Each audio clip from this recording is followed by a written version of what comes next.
দোয়ার কোনো হাদিয়া হয় না। হাদিয়া আলাদা জিনিস, দোয়া আলাদা জিনিস।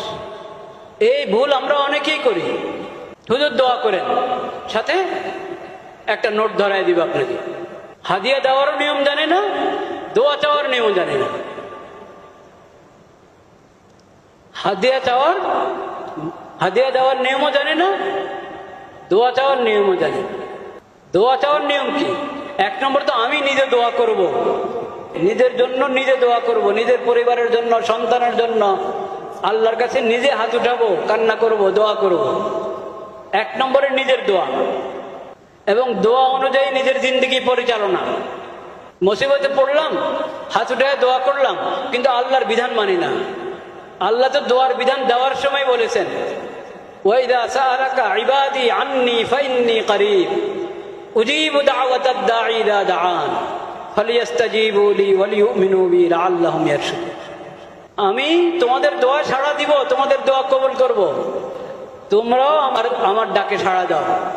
আমি যে তোমাদেরকে বিধান দিয়েছি, ইয়া আইয়ুহাল্লাযীনা আমানু, হে ঈমানদারগণ, হে আমার বান্দারা, এইভাবে আমি কোরআনে তোমাদেরকে ডেকে ডেকে বলেছি না বলিনি?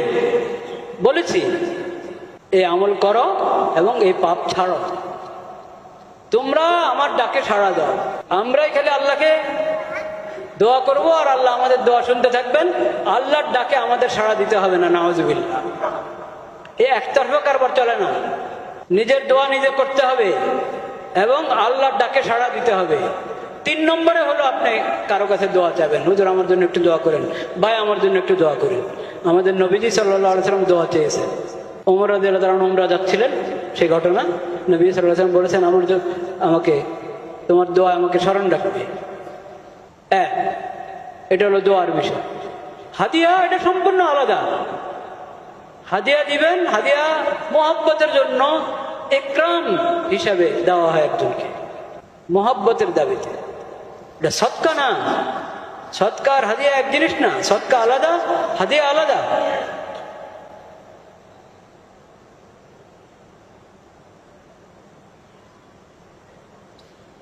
হাদিয়া এটা মোহাব্বতের ভিত্তিতে ইকরামের জন্য পেশ করা হয়।